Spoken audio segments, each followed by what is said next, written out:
آہستہ آہستہ جب بڑا ہوتا ہے تو اس کے علم میں ایک بات آ جاتی ہے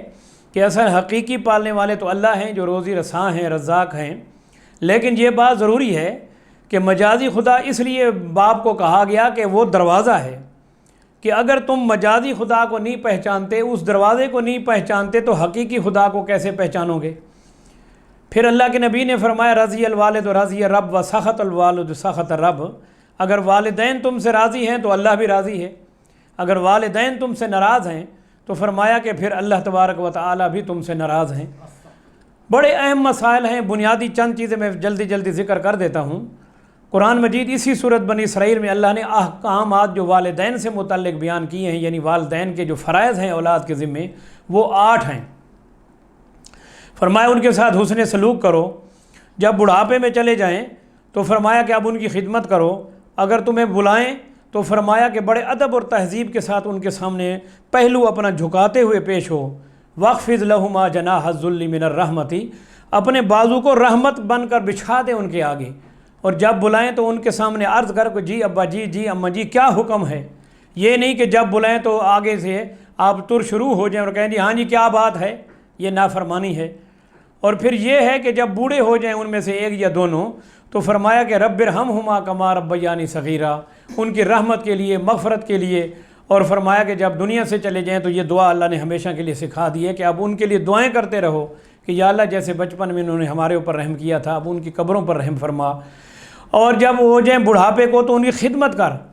اگر والدین کی خدمت کرو گے تو تمہاری اولاد تمہاری خدمت کرے گی۔ آپ صلی اللہ علیہ وسلم نے خطبہ دیا تھا مسجد نبوی میں، اس میں یہ فرمایا تھا کہ جو بچے اپنے والدین کے فرما بردار ہیں، تابع دار ہیں، یا اللہ ان کی عمروں میں برکتیں عطا فرما۔ فرمایا آپ صلی اللہ علیہ وسلم نے کہ جو اپنے والدین کی خدمت کرتے ہیں، ان کو راضی رکھتے ہیں، تو فرمایا مسلم شریف کی حدیث ہے کہ جب والدین فوت ہو جاتے ہیں، اولاد کے حق میں انہوں نے جتنی دعائیں کی ہیں وہ ساری دعائیں اللہ قبول کر کے ان کو بینیفٹ دینا شروع کر دیتے ہیں، یعنی وہ بینک بیلنس ہے والدین کی دعائیں۔ ان کا مرنے کے فوراً بعد آپ کو وہ بینک بیلنس شروع ہو جائے گا ملنا، جتنی دعائیں انہوں نے آپ کے حق میں کی ہیں انشاءاللہ وہ ساری پوری ہوں گی۔ اور اگر آپ نے ان کو تکلیف پہنچائی ہے، ناراض کر کے بھیجا ہے، تو فرمایا اللہ تعالیٰ ایسے بندے کو دنیا میں بھی ذلیل کرتے ہیں اور آخرت میں بھی ذلیل فرمائیں گے۔ فرمایا کہ یہ جو تمہاری مائیں ہیں، ماؤں کے قدموں کے نیچے جنت ہے، یعنی ان کے نیچے تابعداری، فرما برداری، خدمت، اور فرمایا کہ ان کے ساتھ نرم لہجہ رکھو، وقولوا قولا کریما، فرمایا بڑے اچھے انداز سے، بڑی رحمت اور کرم، اور فرمایا کہ بڑی ہی کریمانہ انداز سے جو ہے والدہ کے ساتھ بات کرو۔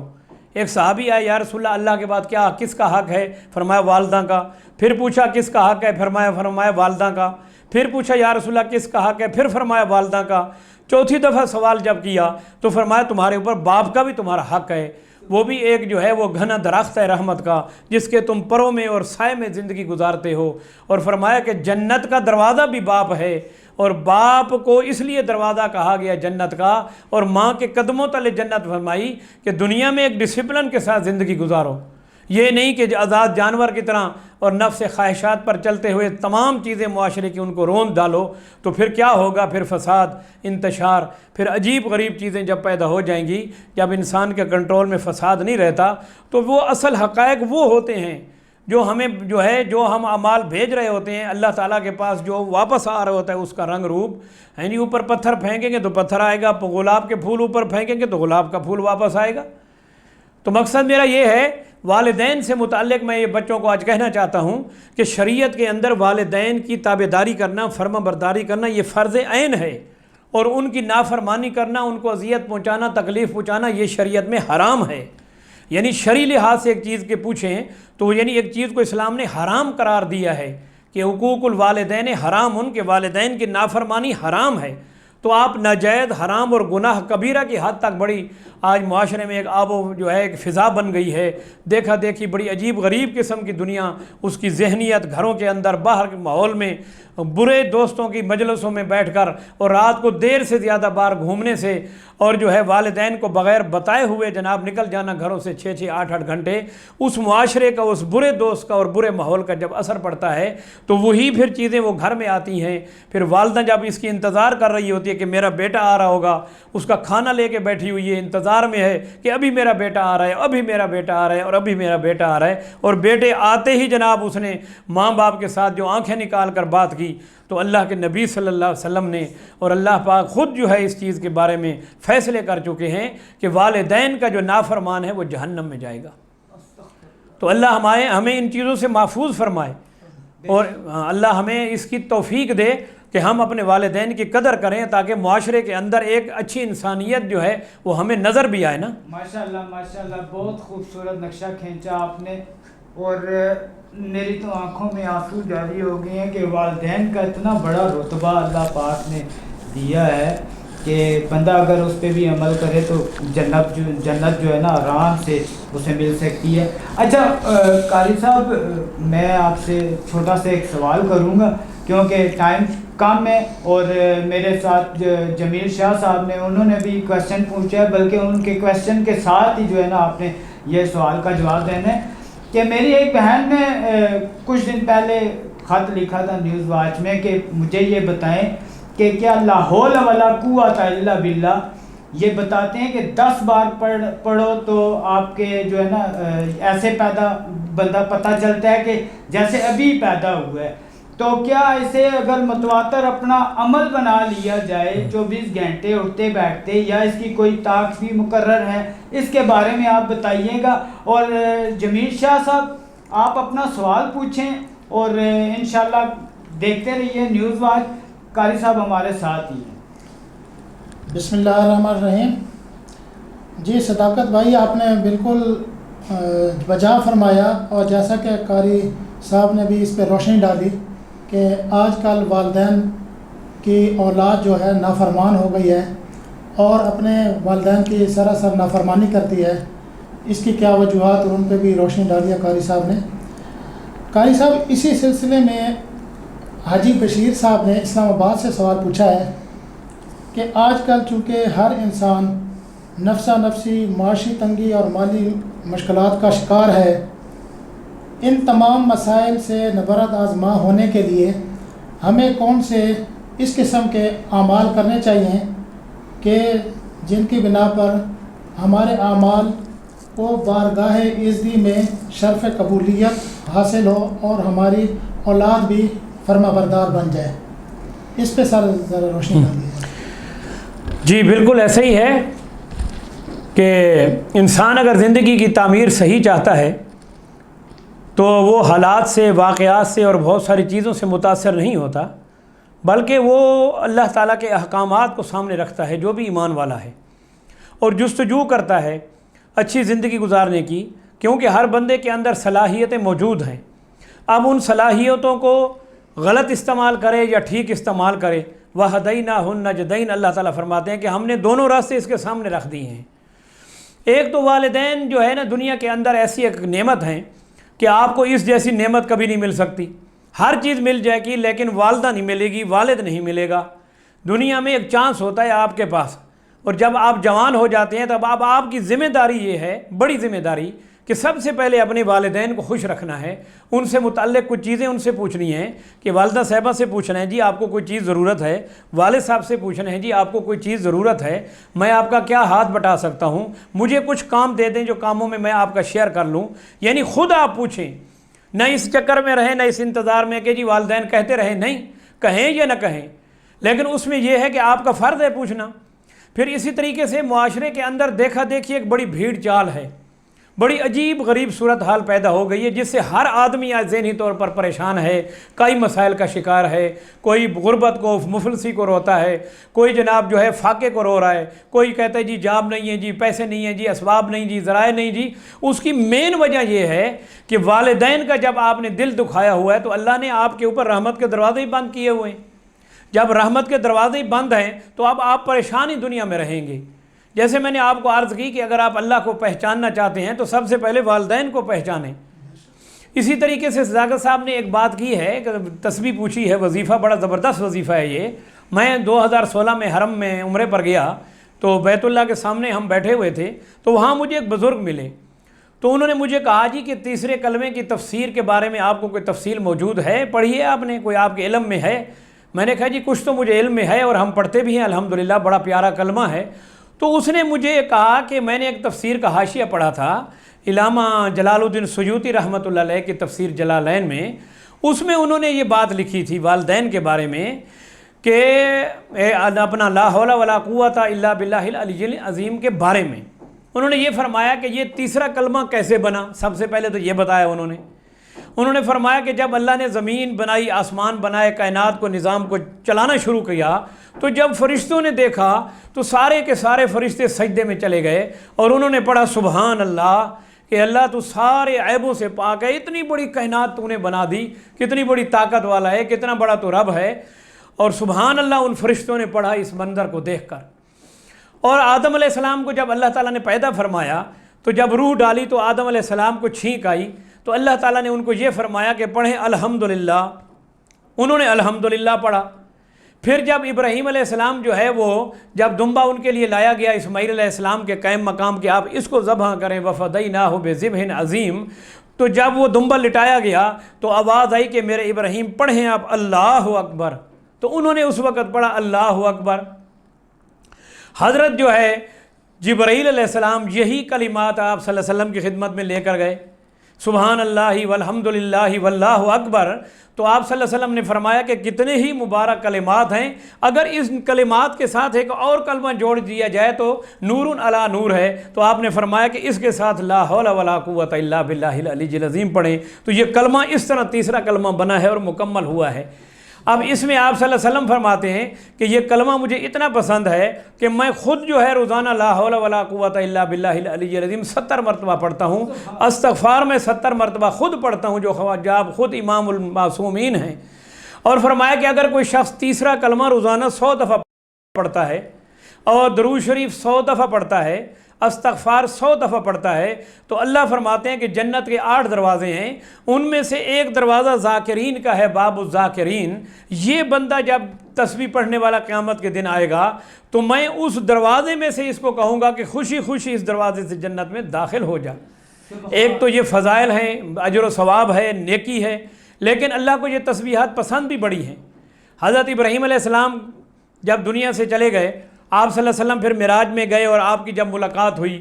تو حضرت ابراہیم علیہ السلام نے کہا اہلاً و سہلاً، یہ میرے بیٹے السلام علیکم، آپ تشریف لائے۔ اور آپ صلی اللہ علیہ وسلم نے جو ہے عرض کی کہ اے میرے ابا، اے میرے جد الانبیاء، کچھ حکم فرمائیں۔ تو حضرت ابراہیم علیہ السلام نے فرمایا تھا کہ میرے بیٹے اپنی امت کو یہ فرما دیجئے کہ جنت جو ہے وہ چٹیل میدان ہے،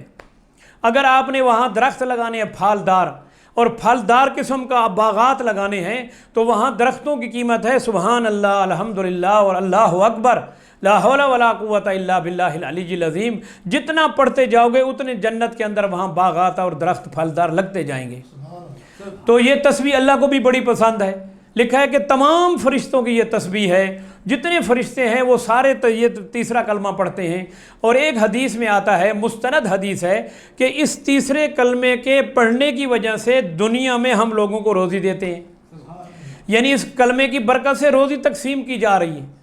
تو تھوڑا سا وقت نکال کے صبح اور شام کو اگر ہم 3 تسبیحات پڑھ لیں، ایک تو جامع ہم تسبیح پڑھنے والے بن جائیں گے، دوسرا ذاکرین میں ہم شمار ہو جائیں گے، دنیا آخرت کی مشکلات اسی سے ہماری حل ہونی ہے۔ اور کون سا دروازہ ہے اور کیا چیز ہے آپ کے پاس؟ بڑے لوگوں کے پاس پیسے ہیں، دولت ہے، لوگ پریشان ہیں، مسائل میں پھنسے ہوئے ہیں۔ ایک بندے کے پاس دولت بہت ہے، بیمار ہے، صحت یابی نہیں مل رہی۔ ایک بندے کے بچوں نے PhD کر لی، اس کو نوکریاں نہیں مل رہی۔ ایک بچہ ایسا ہے جناب، وہ کہتا ہے میرے پاس تو باپ دادی کی پراپرٹی ہے لیکن مجھے ایک ایسی بیماری لگ گئی ہے جو کہیں سے شفا نہیں مل رہی۔ یہ حقائق ہیں، کیونکہ جب اللہ کی ذات کے ساتھ آپ کا صحیح ربط نہیں، صحیح عقیدت نہیں، صحیح محبت نہیں، صحیح تعلق نہیں۔ ایک ہے ظاہری محبت، یہ مجھے محبت ہے، مجھے محبت ہے۔ ماں کو بچے سے کتنی محبت ہوتی ہے، اور وہ ماں جو بچے کو دودھ پلا رہی ہوتی ہے اس ماں کو بچے سے اتنی محبت ہوتی ہے، اتنی محبت ہوتی ہے کہ دنیا کے اندر اور کوئی اس وقت محبت نہیں جو بیان کی جائے۔ حضرت جو ہے موسیٰ علیہ السلام کی والدہ کو اللہ نے کیا فرمایا جب موسیٰ علیہ السلام پیدا ہوئے؟ اب بچہ ہے، دودھ پلاتی ہیں اور جناب وہ اتنی محبت ہے تو اللہ نے فرمایا بکسے میں ڈال کے اس کو دریا میں پھینک دو۔ اب دیکھو، اب پتہ لگے جی بچے سے محبت کتنی ہے اور اللہ سے محبت کتنی ہے۔ لیکن یہاں اللہ کا حکم آ رہا تھا کہ میرے حکم سے اس کو پھینکو تاکہ وہ ظالموں سے بچ جائے۔ آپ نے بکسے میں بچے کو ڈالا، دودھ پیتا ہوا اس کو دریا کی نظر کر دیا، اور اللہ نے کیا فرمایا کہ میں اس کو واپس لاؤں گا۔ اب وہ بچہ واپس بھی آ گیا، اور وہی ماں جناب ان کو چھاتی کے ساتھ لگا کر محبت سے دودھ پلا رہی ہے اور محبت کی انتہا کر رہی ہے، اور ساتھ یہ بھی ہو رہا ہے کہ اللہ کا حکم بھی مان لیا۔ تو اللہ نے فرمایا محبت بھی رہی، واپس بھی کر دیا، اور اس کے بدلے اجرت بھی اللہ نے وہاں سے فرعون کے گھر سے وظیفہ بھی جاری کرا دیا کہ دنیا کے کام بھی سیدھے ہو گئے اور آخرت بھی سیدھی ہو گئی۔ اللہ ہمیں عمل کی توفیق عطا فرمائے۔ سبحان اللہ، سبحان۔ قاری صاحب، ایک اور بھائی نے سوال پوچھا تھا کہ کیا ہم اپنے یہ جو 5 نمازوں میں کوئی نماز رہ جائے تو اس کا کیسے ہم جو ہے نا ازالہ ادا کریں، اور دوسری بات یہ ہے کہ کیا لوگوں سے کئی ایسے بزرگ ہستیاں بتا دیتی ہیں نا، بلکہ ایک دفعہ میں نے کتاب میں بھی پڑھا ہے، اپنا احمد رضا بریلوی صاحب کی کتاب میں پڑھا ہے، سب سے پہلے وہ جو تم دولت کما رہے ہو جھوٹ بول کر، چوری کر کے یا فراڈ کر کے، وہ دولت تمہارے کسی کام نہیں آئے گی۔ کیوں کہ وہی دولت یا تو چوری کر کے بھاگ جائے گا، یا حاکم وقت ٹیکس میں وصول کر لے گا، یا وہ تمہارے بچے، تمہاری اولاد اسے اپنی عیاشی میں گنوا دے گی۔ تمہارے کام کچھ بھی نہیں آئے گا، لیکن تمہارے کام صرف آئیں گے تمہارے اعمال، اور اعمال کو درست کرنے کے لیے نماز کا پڑھنا بے حد ضروری ہے۔ اکثر لوگ کہتے ہیں قاری صاحب کہ فجر کی اذان ہو جاتی ہے لیکن ہمیں پتہ نہیں چلتا، تو کیا اس کے لیے کچھ اہتمام بتائیے آپ، تاکہ لوگوں کی فجر کی نماز جو ہے نا وہ نہ رہ جائے، پلیز۔ اعوذ باللہ من الشیطان الرجیم، بسم اللہ الرحمن الرحیم۔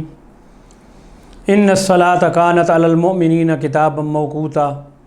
وقال النبی صلی اللہ علیہ وسلم من قام الصلاۃ فقد اقام الدین ومن ترک الصلاۃ فقد ہدم الدین،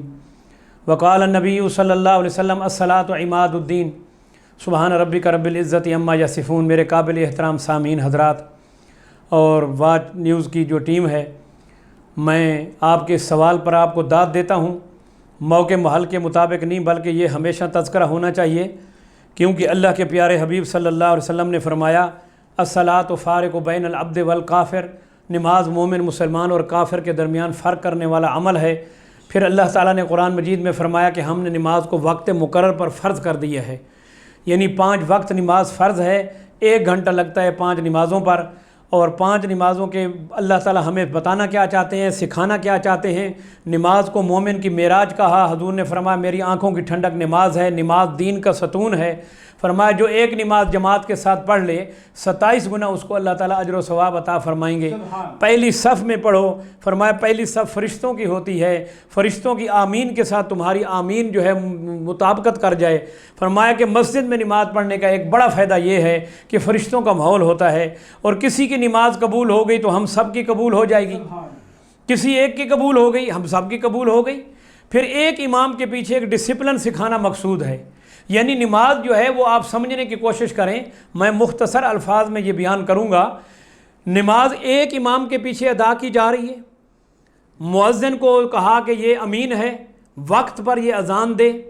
اور اذان کے اندر جو بار بار الفاظ دہرائے جا رہے ہیں، اللہ اکبر اللہ اکبر اللہ اکبر اللہ اکبر، شروع میں 4 مرتبہ یہ کہا جاتا ہے کہ اللہ تعالیٰ سب سے بڑے ہیں، اللہ تعالیٰ سب سے بڑے ہیں، رب السماوات والارض ہیں، لا تأخذہ سنۃ ولا نوم ہیں، لم یلد ولم یولد ہیں۔ فرمایا کہ تم ہر ایک پر فنا آنی ہے، موت آنی ہے، اللہ موت سے بھی پاک ہے، وہ سمیع علیم بصیر ذات ہے، ہر ایک کو دیکھ رہا ہے، ہر ایک کے معاملات کو سمجھتا ہے، ہر ایک کی جو ہے بات کو سن رہا ہے، ہر ایک کو وہ ہر لمحے دیکھ رہا ہے۔ بخاری شریف کی حدیث ہے، کالے پہاڑ کے اوپر آدھی رات اندھیرے کے اندر جب کالے رنگ کی چیمٹی چلتی ہے، جب وہ ایک ٹانگ اپنی اٹھا کے آگے رکھتی ہے اور پچھلی اٹھا کے رکھتی ہے، فرمایا اس پتھر کے اوپر اس ٹانگ کی جو ذرا سی لکیر پڑتی ہے، اللہ فرماتے ہیں اس اندھیرے کے اندر، اس کالے پہاڑ کے اندر، اس کالی چیمٹی کی اس ٹانگ کی لکیر کو بھی میں دیکھتا اور سن رہا ہوں اور سمجھ رہا ہوتا ہوں۔